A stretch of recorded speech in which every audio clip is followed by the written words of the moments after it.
that actually it took a lot longer for young people who were new to English to acquire fluency in English than might have been commonly thought.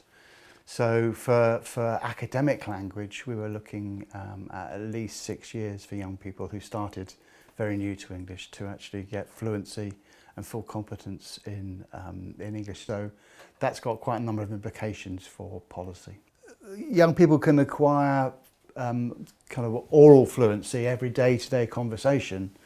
They can acquire that kind of fluency more rapidly because young people are they soak up learning. They learn in a much more rapid way than old people like myself do. But they may gain fluency in everyday language, but actually academic language, that kind of that extended vocabulary, that kind of depth of comprehension, that takes considerably longer to acquire. And actually, you may not realise the support needs of the young person just from every day-to-day conversation, which may be quite functional.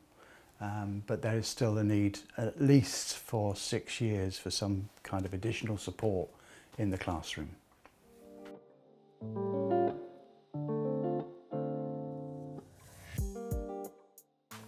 One of the main misconceptions about EAL is that EAL equates with language support, needing language support. And this is because the data that we collect in the National Pupil Database is just EAL, whether a young person was exposed to a language other than English during the first 5 years of life and continues to be exposed to that in the community or in the home. The problem with that definition is that actually it doesn't measure the key thing, which is how proficient in English language the young person is. And that's obviously the key thing when the language of instruction at school is English. So many young people who were EAL have that second language as a part of their cultural heritage, but are actually also quite proficient in using English as well. And in fact, they use 2, maybe even 3 languages. So sometimes EAL is actually quite an asset. So one of the things we were able to show in our research was that young people who were both proficient in English and fully fluent in another language actually tended to have higher achievement in assessment in the national curriculum in their English, maths and science achievement at 7, at 11 and indeed at 16. Any mean score always hides all the variation within that. So one of the things we have in the population of young people with EAL is a huge degree of heterogeneity. They're very, very different in many, many ways. Some of those factors that affect performance kind of operate, or achievement at school, operate in the same way for young people with EAL and for those with English first language. So, you know, boys tend to do less well than girls, pupils with special educational needs do less well than those without. Young people entitled to a free school meal do less well. So many of those things are the same in terms of their associations with achievement, but there are some distinctive factors for EAL pupils. So the underlying thing which really differentiates EAL pupils with regard to their achievement is how proficient they are in the language of school instruction, i.e. in English.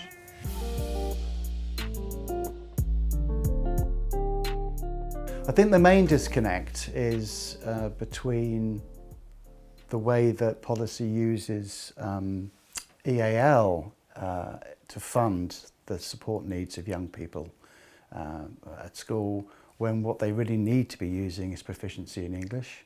So that means that basically young people have been given support through the national funding formula for 3 years after they start school if they have EAL status.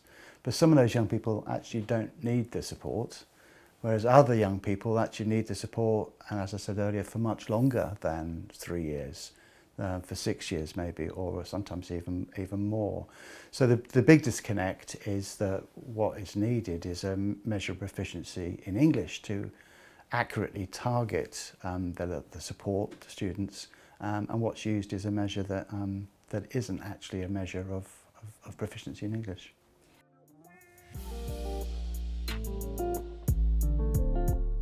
My key message to government is what we really need is a national measure of young people's proficiency in English for those who speak English as an additional language.